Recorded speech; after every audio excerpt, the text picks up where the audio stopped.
சீமான் அவர்கள் மரங்களின் மாநாடுன்னு இப்போ பண்ணிட்டு இருக்காங்க. இவரோட இப்போ 2 கட்சியும் தாண்டி இவரோட டிராவல் வந்து வேற மாதிரி இருக்கு. அது எப்படி? உண்மையிலே அது ஒரு துணிச்சலான முயற்சியாக தான் நான் பார்க்குறேன். நேற்று ஒரு கிறிஸ்தவர்கள் இதில் பேசும்பொழுது, நீங்கள் சிறுபான்மை கிறிஸ்தவர்கள் எல்லாம் பேசுகிறீங்களே, உங்களுடைய ஒவ்வொரு எத்தனை மறை மாவட்டங்கள் இதில் இருக்குது கன்னியாகுமரியில், ஒருத்தராவது இந்த கன்னியாகுமரியில் இருக்கிற மலைகளை இயற்கை வளங்களை கொள்ளடிக்கிறாங்க. இந்த அரசு சார்ந்தவர்கள் தான் பண்ணுறாங்க. யாராவது ஒருத்தர் கேட்டிருக்கீங்க? அதோடு சேர்த்து பால் பனை பொருட்கள் உற்பத்தி பற்றி பேசுகிறதையும் பாராட்டலாம். ஏன்னா பால் பனை பொருட்கள்ன்றது ஒரு மிகப்பெரிய மார்க்கெட்டு. இன்றைக்கி நீங்கள் அமெரிக்கா 51% போட்டிருக்குது, அதனால் நம்முடைய திருப்பூரில் இத்தனை லட்சம் பாதிப்பு, அவ்வளோ பாதிப்புன்னு சொல்கிறோம்ல, நீங்கள் அதற்கு இணையாக அதை விட ஜாஸ்தியாக பால் பனை பொருட்களில் உங்களுக்கு வருமானம் இருக்குது. குஜராத்லாம் லட்சக்கணக்கான கோடி ரூபா அதில் லாபம் பார்த்துக்கிட்டு இருக்கிறோம். நம்ம உட்காந்து டாஸ்மார்க்கில் பார்த்துக்கிட்டு இருக்கோம்.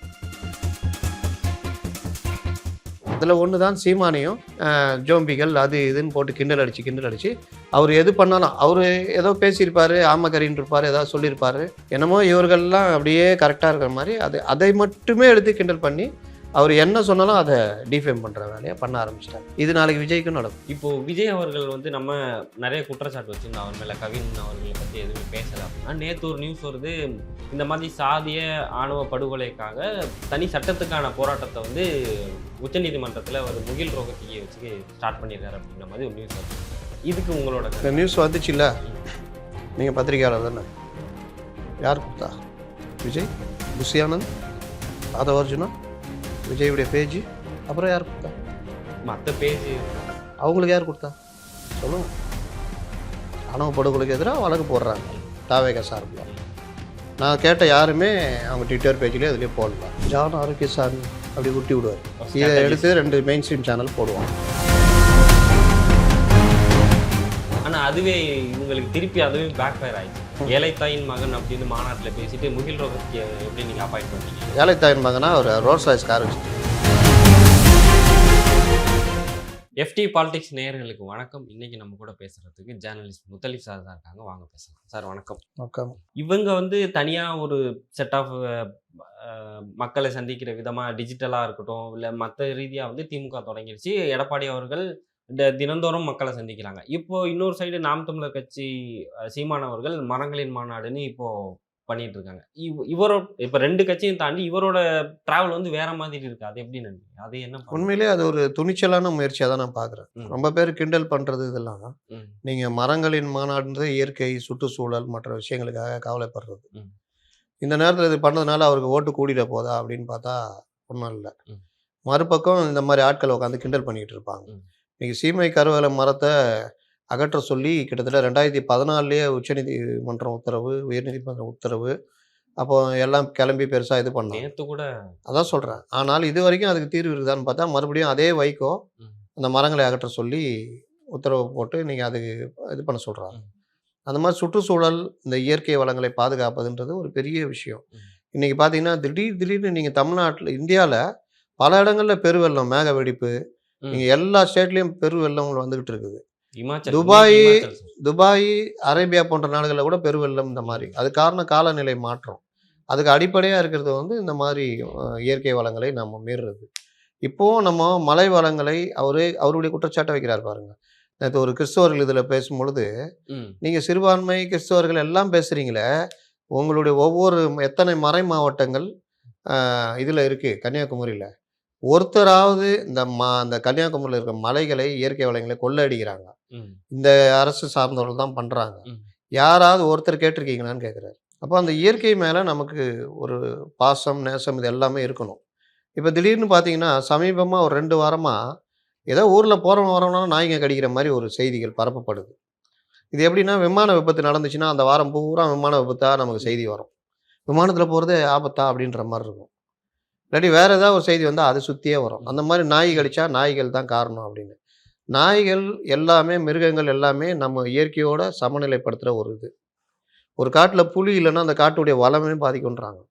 யானை இல்லைன்னா மரங்கள் வளர்றது பெரிய அளவு பாதிக்குன்றாங்க. இந்த மாதிரி பல யானையுடைய அந்த கழிவே அந்த விதையாக மாறி இதாகும். கரடி அந்த மாதிரி. இந்த மாதிரி ஒவ்வொன்றுக்கும் ஏதோ இயற்கை அந்த சயின்ஸில் நம்மளோட ஒரு இதில் நம்ம அதுங்களோட சேர்ந்து நம்ம வாழ்ந்துட்டு இருக்கிறோம். நாய் மனிதன் வெளியில் வந்த பொழுது ஓநாய் குடும்பத்திலேருந்து நம்மோட வந்த ஒரு மிருகம். இன்றைக்கே நீங்கள் ரோட்டில் போய் சும்மா ஒரு நாய்க்கு 2 நாள் பிஸ்கட் போட்டு பாருங்கள், உங்கள்கிட்ட நட்பாயிடும். அது அதோடைய இது. ஆனால் நாய்களுடைய இனப்பெருக்கத்தை கட்டுப்படுத்தணுன்றது கவர்மெண்ட்டுடைய வேலை. அதை பண்ணுறதில்ல. ரேபிஸ் இன்ஜெக்ஷன் போடணும், அதுவும் பண்ணுறதில்ல. அப்புறம் கடிச்சதுன்னா அதையே எடுத்து அதையே செய்தியாக்கி, சும்மா ஒரு நாய் போகும்போது ஒரு வண்டி சறுக்கி விழுது, அதை 4 மெயின் ஸ்ட்ரீம் சேனலில் போட்டுக்கிட்டு இருக்கிறான். இதே காலகட்டத்தில் எவ்வளோ விஷயங்கள் மக்களை பாதிக்கிற விஷயம் இருக்குது இல்லை. அப்போ இந்த மாதிரி விஷயங்களில் இயற்கையோட இயற்கையை எப்படி பார்க்கணும், மரங்களை வளங்களை எப்படி பார்க்கணுன்றதில் சீமான் ஒரு முன்னெடுப்பு எடுக்கிறது உண்மையிலே பாராட்டலாம். அதோடு சேர்த்து பால் பனை பொருட்கள் உற்பத்தி பற்றி பேசுகிறதையும் பாராட்டலாம். ஏன்னா பால் பனை பொருட்கள்ன்றது ஒரு மிகப்பெரிய மார்க்கெட்டு. இன்றைக்கி நீங்கள் அமெரிக்கா 51% போட்டிருக்குது, அதனால நம்முடைய திருப்பூரில் இத்தனை லட்சம் பாதிப்பு, அவ்வளோ பாதிப்புன்னு சொல்கிறோம்ல. நீங்கள் அதற்கு இணையாக அதை விட ஜாஸ்தியாக பால் பனை பொருட்களில் உங்களுக்கு வருமானம் இருக்குது. குஜராத்லாம் லட்சக்கணக்கான கோடி ரூபா அதில் லாபம் பார்த்துக்கிட்டு இருக்கிறோம். நம்ம உட்காந்து டாஸ்மார்க்கில் பார்த்துக்கிட்டு இருக்கிறோம். 50,000 கோடி ரூபா வரணும், ஏன் குறைஞ்சதுன்னு கலெக்டர் தலைமையில் டார்கெட் ஃபிக்ஸ் பண்ணுறோம்.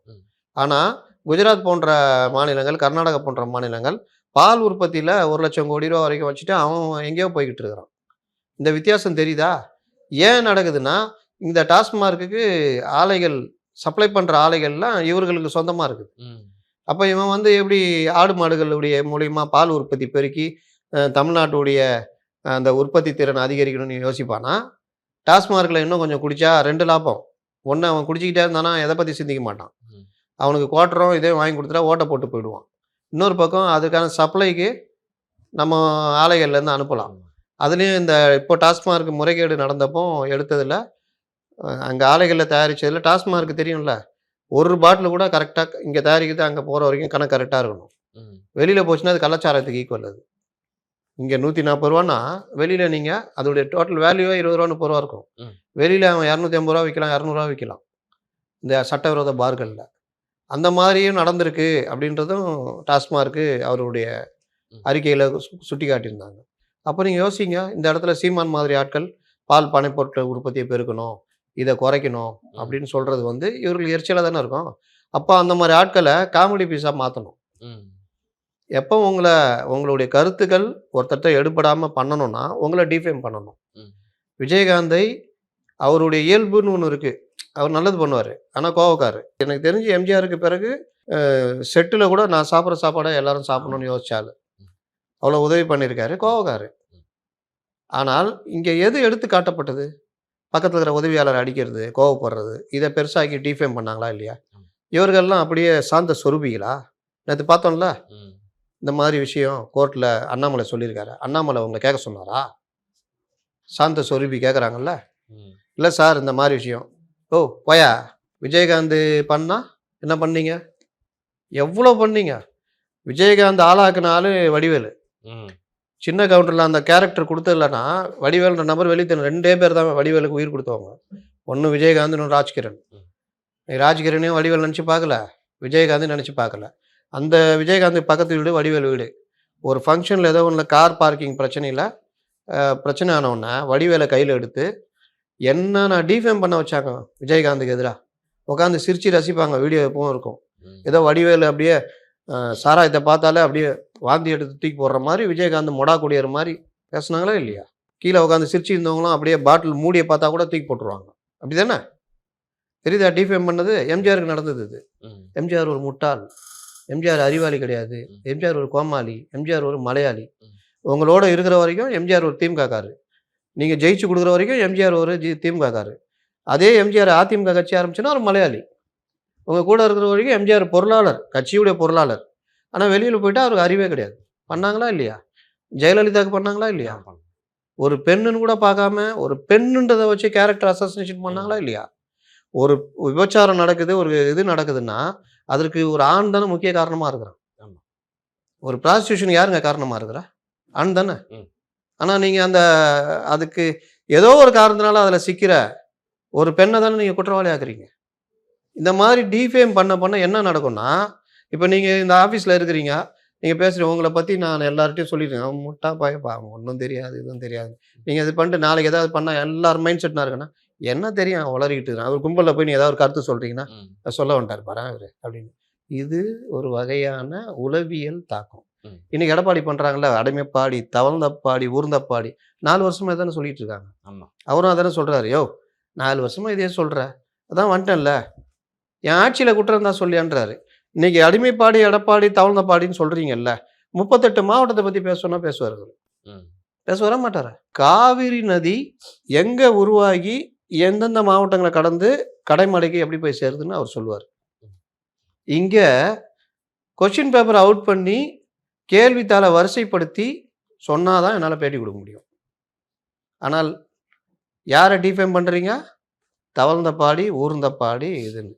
அந்த 4 வருஷம் அவர் ஆட்சி பண்ணும் பொழுது கொரோனான்ற பேரிடர் 2 தடவை, வருமானமே கிடையாது. ஆனால் கொரோனாவை அவர்கள் கையாண்ட விதம் எந்த மாதிரி இருந்தது? இருந்ததா இல்லையா? நல்லா இருக்கு. உங்களுக்கு அந்த மாதிரி வந்தால் என்னென்ன பண்ணியிருப்பீங்க? அப்போ இந்த மாதிரி ஒரு 4 வருஷத்துல 2 வருஷம் இப்படியே போயிடுச்சு அவருக்கு. ஆமா. கரெக்டா? ம். ஆனால் தவழ்ந்தபாடி, எடப்பாடி இதுன்னு. இதுதான் இவர்களுடைய வேலை. அதில் ஒன்று தான் சீமானையும் ஜோம்பிகள் அது இதுன்னு போட்டு கிண்டல் அடித்து அவர் எது பண்ணாலும் அவர் ஏதோ பேசியிருப்பார், ஆமக்கரின்னு இருப்பார், ஏதாவது சொல்லியிருப்பார். அது என்னமோ இவர்கள்லாம் அப்படியே கரெக்டாக இருக்கிற மாதிரி அதை மட்டுமே எடுத்து கிண்டல் பண்ணி அவர் என்ன சொன்னாலும் அதை டிஃபேம் பண்ணுற வேலையை பண்ண ஆரம்பிச்சிட்டாங்க. இது நாளைக்கு விஜய்க்கும் நடக்கும். இப்போ விஜய் அவர்கள் வந்து நம்ம நிறைய குற்றச்சாட்டு வச்சிருந்தோம் அவர் மேல. கவின் அவர்களை பத்தி எதுவுமே பேசல அப்படின்னா, நேத்து ஒரு நியூஸ் வருது, இந்த மாதிரி சாதிய ஆணவ படுகொலைக்காக தனி சட்டத்துக்கான போராட்டத்தை வந்து உச்சநீதிமன்றத்துல ஒரு முகில் ரோகத்தியை வச்சு ஸ்டார்ட் பண்ணியிருக்காரு அப்படின்ற மாதிரி ஒரு நியூஸ் வருது.